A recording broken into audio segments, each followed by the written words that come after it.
سلام احواتي كميت تصنحو اب نايلو معانتي حيزنا لكم مسينا زلنا لايك مايك اتبل اب كلتش حنكلتن استلغت حنتي تفتاويت فيلمي حيزنا لكم قريبنا لنا انكوا ناب لايف سينما بدحم مصاكم اندابلنا لايك مقبار كيترسعو حدش تنتخنكم كاع سبسكرايب غيركم ناب فيلمنا نقصر ات فيلم تجمر كالفين استبهالو قلعه اب ناي هصاونتي معبي درجت زخونه باسكتبول دتصاوت نعزب تي كالفين استبهالو قلعه ازيز فوتو محازس نبرو ات حدا ميرفي بهاله ات حدا خا ريج دتبهاله يصوع حبيرم بزح غزي باسكت دتصاوتو يحلفو نبرو ኣብ ትርፊ ግዜኦም እውን ድሕሪ ትምህርቲ ባስኬትቦል ዳተጻወቱ ዝተፈላለዩ ልምምድ እናገበሩን ንዕዘብ ሽዑ ተማረኽቲ ሓቢሮም ባስኬትቦል ዳተጻወቱ እንዳሃለው ሓደ ኦኩስ ተባሃለ ቆልዓ ምስ ዕረኽቱ ኮይኑ መጽኡ ነቶም ዝጻወቱ ነበሩ ንካልቪን ሓኒቑ እንዳፈራርሖም ንዕዘብ ሽዑ ድማ ካልቪን ብፍርሒ ንኦኩስ ዝበሎ ክገብረሉ ፈቃደኛ ኾነ ሽዑ ድማ እቲ ኦኩስ ተባሃለ ወዲ ባስኬትቦል ዳተጻወቱ እንዳሃለው ብግዝፎቱ ተጠቂሙ ነቲ ካልቪን ተባሃለ ቆልዓ ሰዓሮ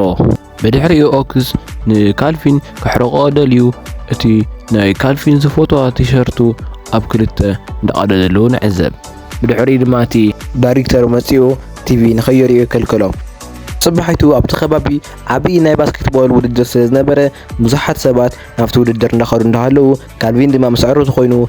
ነቶም ጸወታ ክሪኡ ዝመጹ ነበሩ ህዝቢ ከረሜላም ሶፍት ምናምን እንዳሸጠሎ ንዕዘብ ቀፂሉ እውን ካልቪን ሓደ ሰብኣይ ናብ ጽቡቅ መኪና እንዳኣቶም ስራዮ ከይዱ ከረሜላ ባግዘን ምስ በሎ እቲ ሰብኣይ ግን ኣነ ከረሜላ አይደሊኔ ግን ሓሳብ ስራሕኻ ከተበባዕ ስለ ዝግብኦ ኢሉ $100 ክቦ ኳላ እንተበለ ካልቪን ግን በአንጻሩ ኣነ ንገንዘብ ኢለ ኣይኮንኩ ዝሰርሕ ዘለኹ ኢሉ ምስ መለሰሉ ሰብኣይ ናይ ካልቪን መልሲ ኣዝዩ እንዳተገረመ በል ኣብ ናይ ጽባሕ ዓብይ ጨወታ ባስኬትቦል ሰለስተ ትኬት ብነጻ ከበካ እየ ምስ በሎ ካልቪን ድማ ኣዝዩ ተሐጒሱ ናብ ዕረኽቱ እንዳጎየ ንርኢ ቀፂሉ እውን ኣብቲ ካልቪን ዝዓበየሉ ትካል ዝተፈላለዩ ሰባት ቆልዑ ክወስዱ መጹ ካልቪን ድማ ኣዝዩ ተሐጒሱ እንተኾነ ግን ሓጎሱ ርሑቕ ኣይከደን ምክንያቱ እቶም ቆልዑ ዝደልዩ ዝነበሩ ወለዲ ንእሽተይ ቆልዓ ስለ ዝነበረ ኣዝዩ ሓዚኑ ካልቪን ንሪኦ ብድሕሪኡ ድማ ናብ ናይ ንካልቪን ዝዓበየሉ ዝነበረ ትካል ዝተፈላለዩ ነገራት ካብ ሰብ ሓገዝ ዝብል ይለኣኸሎም ነበረ ኣብ መንጎኡ ድማ እቲ ካልቪን ዝተባሃለ ቆልዓ ሓደ ጫማ ይረክብ እንተረኣዮ ጫማ ቀልዕ ቢሉ ከዓ ማይክል ጆርዳን ዝብል ኣንበበ ቅጽል ቢሉ እቲ ካልቪን ዝተባሃለ ቆልዓ ነታ ሞግዚቱ እዚ ካበይ መጽኡ ምስ በላ እዚ ካብቲ ተፈላጢ ባስኬትቦል ተጫዋታ እዩ መጽኡ ምስ በላ ኣዝዩ ተሐጒሱ ነቲ ጫማ እንዳረኣዮ እንዳሃለው እነኦኩስ ድማ ብዛዕባ ዝኩሉ ዘረባ ይሰምዑ ስለ ዝነበሩ መጽኦም እቲ ጫማ ሕዲጎም ምእንቲ ካልቪን ከይጥቀመሉ ኢሎም ናብ ኤሌክትሪክ ገመድ ኣስቀልዎ ንምሸቱ ድማ ካልቪን እንተጫማ ኣዝዩ ስለ ዝደልያ ነበረ ንዕረኽቱ ናኒቑ ተጫማ ከምጽዋ ክሕግዝዎ ነገሮም እቶም ዕረኽቱ ድማ ብሓሳቡ ተስማሚዖም ንከምጽዋ ናይ ምሸት ክዳን ደሪቦም ተጫማ ከምጽዋ ኸዱ ቀፂሉ እውን ካልቪን እንተጫማ ካብቲ ኤሌክትሪክ ዘለዎ ቦታ ከውርዳ ናብ ተኽሊ ተሰቐለ ንርኢ ካብኡ ካልቪን እንተጫማ ዋላ ከውርዳ እንተኸኣለ ኣብ መንጎኡ ዓብይ ኤሌክትሪክ ባርዕ ምስ ተፈጠረ ናብ ባይታ ወደቐ እንተኾነ ግን ብሕቁኡ ስለ ዝዓለበ ምንም ጉድኣት ኣይበጽሖን ካልቪን ድማ ብድሕሪኡ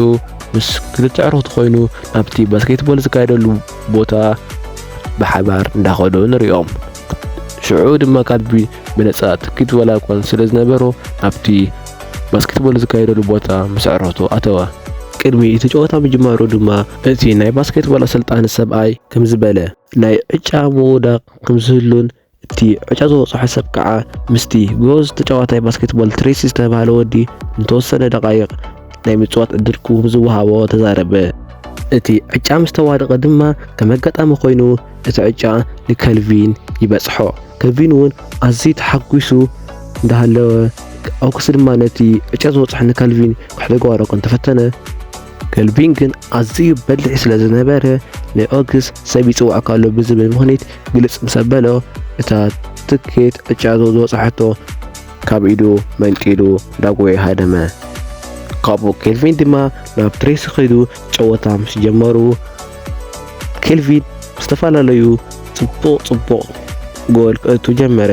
ትሬሲ እውን ብዛዕባ እቲ ናይ ካልቪን ክእለት ኣዝዩ እንዳተገረመ እንዳተደነቀን ንኬልቪን ክጥሞ ተጀመረ። ሽዑ እውን ኬልቪን ጽቡቕ ዝገራርሙ ጎላት ምእታው ቀጸለ። እቲ ኣብኡ ዝነበረ ኣድናቂ እውን ንኬልቪን ምጭጨታ ሃቦ። ንጽባሕ ድማ እቲ ባስኬትቦል ኣሰልጣናይ ምስቲ ሃብታም ሰብኣይ ኮይኑ ናብቲ ካልቪን ዝዓበየሉ ቦታ ኣምርሑ። ሽዑ ድማ ነቲ ዳይሬክተር ናይቲ መዕበይ ቆልዑ ዝኾነ ንኬልቪን ንመፋለጢ ስለ ዝለናዮ ምሳና እንተወሰነ መዓልቲ ክጸንሕ ፍቓድ ሃበና ምስ በልዎ እቲ ዳይሬክተር ድማ ፍቓደኛ ከዋላ እኳ እንተዘይኮነ ግን ተወሰነ ገንዘብ ምስ ሃብዎ እሺ ኢሉ ፍቓደኛ ኮነ። ብድሕሪኡ ድማ ካልቪን ነቶም ኣዕሩኽ ናብ ደገ ሒዙ ኸይዱ እንዳተሰናበቶም እንዳሃለወ ኣብ መንጎኡ ካልቪን ሚስጥር ክነገረኩም ኢሉ እዚ ኩሉ ክእለታተይ መፂኡ ዝኒኤ ሳላ እዛ ጫማ እያ እዛ ጫማ ኣስመት ኣለዋ ኢሉ እቲ ሚስጥር ነገሮም። ሽዑ እቶም ቆልዑ ድማ ዋላ እኳ ኣዝዮም እናተገረሙ ንማንሰም ክይነግሩ ከዓ ካልቪን ኣጠንቀቖም። እንተኾነ ግን እቲ ኦክስ ዝተባህለ ቆልዓ ብድሕሪኦም ኮይኑ ተሓቢኡ ይሰምዕ ነበረ። ብድሕሪኡ ድማ ካልቪን ናብቲ ባስኬትቦል ዝፃወትሉ ቦታ ኸይዱ ንኩሎም ባስኬትቦል ተጫወቲ ተፋለጦም። ቀፂሉ እውን እቲ ኣሰልጣኒ መፂኡ ሓደሽቲ መፃወቲ ባስኬትቦል ክዳን ንኬልቪን ዋላ እኳ ክቦን ተፈተነ ካልቪን ግን ብድንጋፀ ናይ ባዕለይ ክዳን ኣለዎ ናይ ባዕለይ ጫማ እውን ኣለኒ ኢሉ መልሲ ሃቦ። እንተኾነ ግን እቲ ኣሰልጣኒ ንስኻ ንጨወታ ይኮነን ደሊናጋ ንመፋለጢ ክትሰርሕ ጥራይ ንዘለካ ምስ በሎ ናንፀርፀረ ተቐበሎ። ድሕሪ ተወሰነ ሰዓታት ድማ እቶም ተፃወቲ ባስኬትቦል ናብቲ ጨወታ ዝካየድሉ ቦታ ኣምርሑ። ሽዑ ድማ ንፃወት እንዳሃለዉ ኣብ ፍርቂ ጨወታ በፅሐ። ሽዑ እውን እቶም ባስኬትቦል ብኻቶም ካልእ ቦቶም ተቃረንቲ ቡድን ይመርሑ ስለ ዝነበሩ ኣዝዮም ሓዚኖም ንዕዘብ። ሽዑ እውን እቲ ዳይሬክተር ኣዝዩ ሓሪቑ ንዕርኢ። ሽዑ ድማ እቶም ተፃወቲ ባስኬትቦል ከመይ ገይሮም ከም ዘሸነፉን እንዳተዘራረቡ እንዳሃለዉ ኣብ መንጎኡ ዓዊሉ ሓሳብ ኣለኒ ኢሉ ካልቪን ኢሉ ኣውፅአ። ሽዑ ድማ ሓሳብካ እንታይ ምስ በልዎ ካልቪን ኣነ ናብ ጨወታ እትውኒ ካብኡ ብድሕሪኡ ከም ዝስዕሩ ክገብረኩም እየ በሎም። ዳይሬክተር ድማ ብሓሳቡ ተሰማሚዑ ንካልቪን ከኣቱ ፍቓድ ሃቦ። ካልቪን ግን እቲ ጫማ ሪኡ ሰበዶ ሓድሽ ጫማ ከም ዝገበረ ዝዘከሮ ኣዝዩ ደንጊጹ ነቲ ዳይሬክተር ኣፍቂዱ ናብቲ ክዳን መቐየሪ ቦታ ኸይዱ ነታ ጫማኡ ገይሩ ናብቲ ጨወታ ኣተወ። ናብቲ ጨወታ ምስ ኣተዉ ድማ ካልቪን ዝተፈላለዩ ጽቡቕ ጎላት ምእታው ጀመረ። ብድሕሪኡ እውን ኩሎም ጋዜጠኛታት ንካልቪን ናብ ካሜራ ዓይነ እተውዎ። ካልቪን እውን ምስ ኣተወ ኣብቲ ጨወታ እቶም ናይ ካልቪን ቡድናት ክስዒሮም። ቀፂሉ ድማ እቲ ዳይሬክተር ንካልቪን ንዕኩስ ድሕር ደኣ ጉዕኻ ወይ ካሊእ ሕማቕ ነገር ክገብሩኻ እንድሕር ፈቲኖም ኣነ መፅን ክዘረየካ እየ ብዝብል ቃል ኣተወሉ። ቅፅል ኣቢሉ ድማ እቶም ተፃወቲ ባስኬትቦል ናብ ካሊእ ዓዲ ንፀወታ እንዳመርሑ ንርኢ። ሽዑ እውን ካልቪን ምስ ኣቶም ኣምርሐ። ኣብቲ ካሊእ ዓዲ ምስ በፅሑ ድማ ካልቪን ምስቲ ትሬሲ ዝተባህለ ጎስ ተፃዋታይ ኣብ ሓደ ክፍሊ ብሓባር ይበፅሖም። እቲ ትሬሲ ዝተባህለ ተፃዋታይ እውን ንካልቪን ከም ዝበሎ ኣነ ንፍቕረኛይ ክረብኻ ስለ ዝኸይድ ዘለኹ ኣይዞኻ ኣይተሰገፊኻ ኣብቲ ገዛ ከም ደስ ዝበለካ ክትኸውን ፈቅደልካ ኣለኹ ኢሉ ከደ። ካልቪን እውን ነቲ ገዛ ሓመድ ፋጮ ኣውፂእዎ ንዕዘብ። ትሬሲ ድማ ንፍቕረኙ ናብቲ ክፍሊ ሒዝዋ ምስ መፀ ካልቪን ወዲቑ ባይታ እቲ ክፍሊ ድማ ተበላሽ ንዕዘብ። ሽዑ ድማ ትሬሲ ኣዝዩ ሓፊሩ ንርኢ። ቀፂሉ እውን እታ ትሬሲ ፍቕረኙ ንካልቪን ናብ ደገ ወፂኣ ንፋስ ከም ዝቕበል እናገበረት ምስኡ እናተዘራረበት እንዳሃለወት ትሬሲ ድማ በቲ ነገር እሱ ኣዝዩ ሓዚኑ ዋላ እኳ ምስኡ ክትሓድር እንዲ ሓሳቡ ነበረ። ግን እንተኾነ ግን ብሰንኪ ካልቪን ሓሳበይ ተበላሽኒ ኢሉ ኣዝዩ ሓሪቑ ንርኢ። ብድሕሪኡ እውን እቲ ካልቪን ዝተባህለ ቆልዓ ለይቲ ይሕርንኽ ስለ ዝነበረ ትሬሲ ድቃስ ኣብይዎ ኮፍ ኢሉ ሓደረ። ምስ ወግሐ ድማ እቲ ኣሰልጣኒ ናብ ትሬሲ ኸይዱ ምሸት ኣብ ደገ ከም ዝምሰዩን ኣብ ደገ ተምሲኾም ከም ዝባረሩ ኣጠንቀቖ። ቀፂሉ እውን እቲ ፀወታ ምስ ተጀመረ ካልቪን ጎል ብዙሕ ዓይነት ጎል ምእታው ጀመረ። ሽዑ እውን እንቶም ተቃረንቲ ቡድን ዝተፈላለዩ ክእለታት ነተጠቐመ ካብ ኩዕሾ ካብ ኢዶም ይምንጥሎም ነበረ። ብድሕሪኡ እውን እቲ ጨወታ ምስ ተወድአ ናይ ንካልቪን ግሩፕ ሰዓሩ። ብድሕሪኡ እውን ካልቪን ብዙሕ ገንዘብ ረኸበ። ዝተፈላለዩ ናይ ሚድያ ማዕኸናት እውን ናብ ከልቪን የምርሑ ነበሩ ሽዑ ድማ ከልቪን ብዙሕ ገንዘብ ስለ ዝረኸበ ነቶም ኣብቲ ህፃውን ወለዲ ዘይብሎም ህፃውንቲ ዝዓብይሉ ቦታ ዝተፈላለዩ ሳይክላት እንዳገዝአሎም ንዕዘብ ቀፂሉ እውን ናይ ከልቪን ግሩፕ ዝተፈላለዩ ዋንጫታት ምውሳድ ጀመሩ ኣብ ሓደ ምሸት ድማ እቲ ከልቪን ምስ ዓርኩ ዘራርቡ እንዳሃለዉ ምሸት እቲ ኦክስ ተባሃለ መፅዩ እቲ ኣስማተኛ ጸማ ካሕድጓረ እኳ እንተፈተነ እቲ ብዝሓለፈ እንድሕር ኦክስ ክዓካተይሉ ክዘረልካ እየ ዝበሎ ዳይሬክተር መፅዩ ንኦክስ ኣባረሮ ኣብ ቀጻሊ መዓልቲ ድማ ፀወታ ስለ ዝነበሮም ከልቪን ስትሬስር ስለ ዝሓድር ስለ ዝነበረ ከልቪን ብምሕርናሁ ምክንያት ትሬሲ ካብ ሆስፒታል ናይ መርቀስ መድሓኒት እንዳገዘ ንዕዘብ ሽዑ ድማ ከልቪን ምስ ትሬሲ መኪና እንዳኸዱ እንዳሃለወ ከልቪን ትሬሲ ብዛዕባ ህይወት ታሪኹ ሕቶ ሓትቶ ትሬሲ እውን ወለዱ ፈፂሙ ከም ዘይፈልጦምን እናዳብኡ ካብ በቆልዑ ሒዙ ርእይዎ ከም ዘይፈልጥ ነገሮ ከልቪን እውን በቲ ነገር ሓዚኑ እንዳፅናንዑ እንዳሃለወ ኣብ መንጎ ትሬሲ ኣብቲ መኪና ደቀሰ ትሬሲ ከልቪን ድማ ንትሬሲ ክነቕንቕ ጓል እንተፈተነ ትሬሲ ግን ኣብቲ ሆስፒታል እንዳሃለወ መደቀስ መድሓኒት ክወስዶ ሽዑ ስለ ዝወሓጦ ክትስእ ኣይከኣለን ከልቪን ድማ ነታ መኪና እንዳዘወረ ዝተፈላለዩ ነገራት እንዳወቃዕ እንዳጋጨወ ናብቲ ዝዓርፉሉ ቦታ ሒዝዎ ኣምርሐ ንፅባሒት ንጎ ድማ ትሬሲ እቲ ከልቪን ዝገበረሉ ምስጋና እንዳቕረበሉ ንርኢ ከምኡ ኢሉ እውን ኣብ ቀጻሊ መዓልቲ ንከልቪን ክወስድዎ ዝተፈላለዩ ወለዶታት ኣብቲ ቦታ ኣምርሑ እንተኾነ ግን ከልቪን ኣነ ተፈላጣይ ምስ ኮንኩ ድዮም ክወስዱን ዝመፁ ብዘበለ ሕርቃን ነቶም ዝመፁ ነበሩ ኩሎም ክወስድዎ ዝፈተኑ ወለዲ ነፀጎም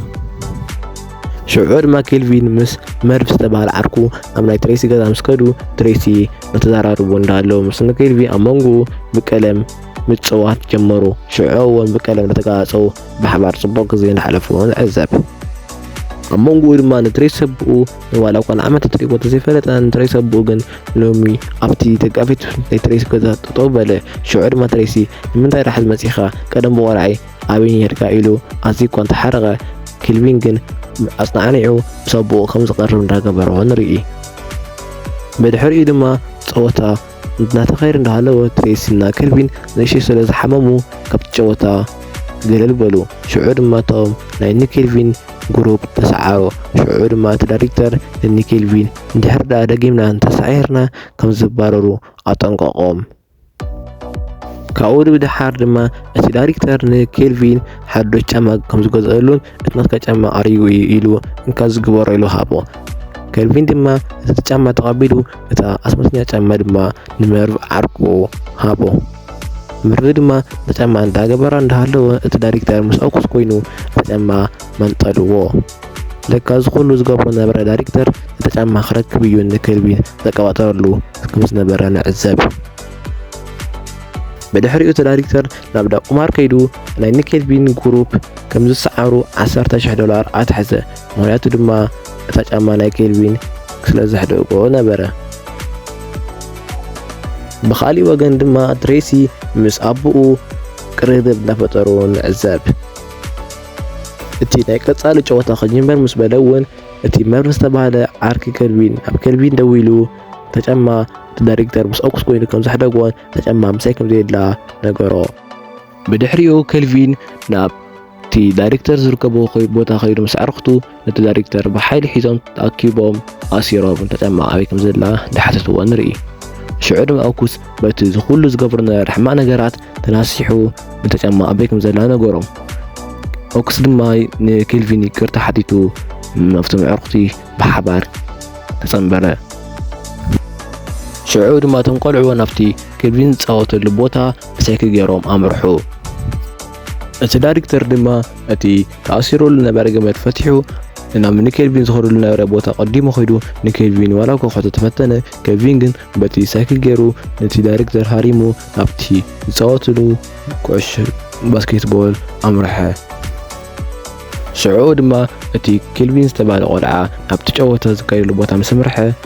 ኣብ መንጎ ጨወታ እታ ኣስማተኛ ጫማ ኢሉ ዝፅዋዕ ነበረ ከልቪን ኣብ መንጎ ጨወታ ብዝተፈጠረ ሓደጋ ተጫማ ተቐደደት ከልቪን ድማ ኣዝዩ ሓዚኖም ተጫማ ምስ ተቐደደት ንትሬሲ እዛ ጫማ ኣስማት ከም ዝነበረትን ሰላዛ ጫማ እየ እዚ ኩሉ ዓውታት ከም ፀቂ ኢሉ ነገሮ ትሬሲ ድማ እንዳሰሓቐ እዚ ኣብ ሓንጎልካ ዝፈጠረ ነገር እዩ ኣብ ጫማ ምንም ዝፍጠር ለውጥ የለን ስለዚ እንካ ሓደ ጫማ ጌርካ ተፃወት ኢሉ ንኬልቪን ኣመኖ ኬልቪን እውን እንታ ኣስማት ዝነበረ ጫማ ገዲፉ ሓደ ጫማ ገይሩ ናብ ጨወታ ምስ ኣተወ እቲ ጨወታ ብዓወት ዛዘምዎ እዚ ኩሉ ኣስማት ዝብሎ ነበረ እውን ኣብ ሓንጎሉ ዝፈጠረ ነገር ከም ዝነበረ ተገንዘበ ቅጽል ኣቢሉ ድማ ኬልቪን ምስ ኦኩስ ብሓባር ባስኬትቦል ነተፃወቱ ግዚኦም እንዳሕልፍዎ ንዕዘብ ሽዑ ድማ ትሬሲ ኣብ መንጎ መፅኡ ንኬልቪን ብሓባር ሓቢርና ንንበር ኢሉ ሕቶ ሓትቶ ኬልቪን ድማ ምስ ዕርክቲ እንድሕር ኮይነ ሓቢረካ ክነብር እየ ብዝብል ፍቓድ ሃቦ ትሬሲ እውን በቲ ነገር ዝተሓጒሱ እሺ ኢሉ ብሓባር ጽቡቕ ግዜ እንዳሕለፉ እታ ፊልሚ ኣብዚኣ ነጠናቐቕ ኣብ ቀጻሊ ንለኸልኩም ፊልምታት ምእንቲ ክበፅሐኩም